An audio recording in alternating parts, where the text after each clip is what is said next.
12 ஆயுள் தண்டனை கைதிகள் நிபந்தனை அடிப்படையில் முன்விடுதலை. தமிழக அரசு அறிவிப்பு. தமிழகத்திற்கு வெள்ள நிவாரண நிதி எப்போது தருவீர்கள்? மக்களவையில் கேள்வி எழுப்பிய திமுக எம்பிக்கள். தமிழகத்தை மத்திய அரசு ஓரவஞ்சனை செய்கிறது. டி.ஆர். பாலு குற்றச்சாட்டு. திமுகவின் போலி திராவிட மாடல் சமூக நீதி பிம்பம் மக்களவையில் வெளிப்பட்டுள்ளது. மத்திய இணையமைச்சர் எல். முருகன் காட்டம்.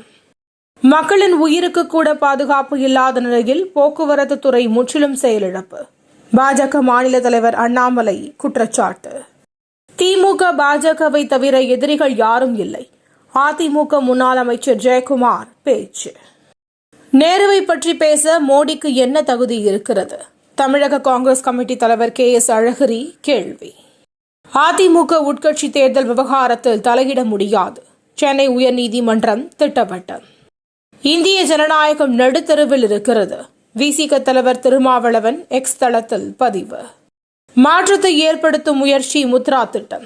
பிரதமர் மோடி பேச்சு. சாதிவாரி கணக்கெடுப்பு நடத்த பிரதமர் தயங்குவது ஏன்? ராகுல் காந்தி கேள்வி. அச்சுறுத்தும் குரங்கு காய்ச்சல். கர்நாடகாவில் 2 பேர் பலியான சோகம். மத்திய பிரதேசத்தில் பட்டாசு ஆலை தீ விபத்து. 6 பேர் உயிரிழப்பு. விமானப்படை சீருடையில் முத்தம். ரித்திக் ரோஷனின் ஃபைட்டர் படத்திற்கு சிக்கல். தமிழகத்தில் இன்று வறண்ட வானிலையே நிலவக்கூடும். வானிலை மையம் தகவல். தினந்தோறும் காலை தலைப்புச் செய்திகளை உடனுக்குடன் தெரிந்து கொள்ள வணக்கம் இந்தியா நியூஸுடன் இணைந்திருங்கள்.